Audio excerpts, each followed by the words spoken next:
সকলো বিটিসি অঞ্চলৰ ৰাইজে সকলো জাতি ভাষা ধৰ্মাৱলম্বী ৰাইজে একত্ৰিত একতা এক হোৱাটো সকলোৱে বিচাৰিছে কাৰণটো হ'ল শান্তি সম্প্ৰীতি অঞ্চলৰ স্থায়ী উন্নয়ন অদূৰ ভৱিষ্যতত আমাৰ ল'ৰা ছোৱালীবিলাকৰ প্ৰজন্মৰ শিক্ষা দীক্ষা ইয়াৰ এটা ভৱিষ্যতটো সকলোৱে কামনা কৰে ইয়াৰ কাৰণে এটা ৰাজনৈতিক সুস্থতা অঞ্চলৰ ৰাইজে বিচাৰে আৰু য'ত ৰাজনৈতিক সুস্থতা থাকে তাতে শান্তি সম্প্ৰীতি একতা উন্নয়নটো থাকে য'ত ৰাজনৈতিকভাৱে বিভাজিত হৈ থাকে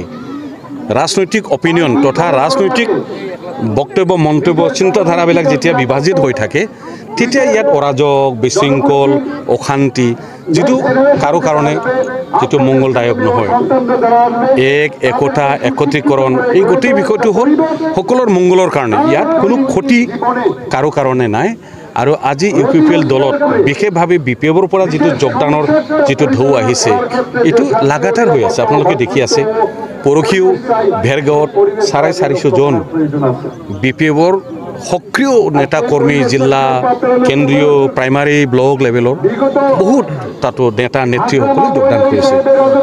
বিপিএফৰ নেতা মহেশ্বৰ বসুমতাৰী তেওঁ এটা অভিযোগ আনিছিলে যে বিপিএফ ত্যাগ কৰি যোৱা খামফা বৰকে আদি কৰি যিখিনি এটা ত্যাগ কৰি গ'লে তেওঁ ৰাজনীতি ভৱিষ্যত অন্ধকাৰ নিজৰ ওপৰত নিজে কুঠাৰ মাৰিছে বুলি অভিযোগ আনিছে ৰাজনৈতিক কি বুলি কৈছে ভৱিষ্যত অন্ধকাৰ নিজৰ ওপৰত নিজে কুঠাৰ মাৰিছে ৰাজনৈতিক ভৱিষ্যতটো কোনটো কয় ৰাজনীতি কৰাটো অকল নিজৰ ব্যক্তিগত স্বাৰ্থ পজিশ্যনটো মিন কৰিছে অকল হেতুকে তেওঁ মানে উল্লেখ কৰিব বিচাৰিছে না বোলে ৰাজনীতি বিষয় বস্তুটো হ'ল সমজুৱা বিষয় তেখেতসকলে কোনে কি কৈছে মই নাজানো আপুনি কোৱাৰ কাৰণে মই কৈছোঁ তেওঁ যেটো কৈছে আপুনি যেটো যেনেকৈ দাঙি ধৰিছে মই ভাবোঁ তেওঁ এটা পাৰ্চনেল পজিশ্যনৰ কথাটো কৈছে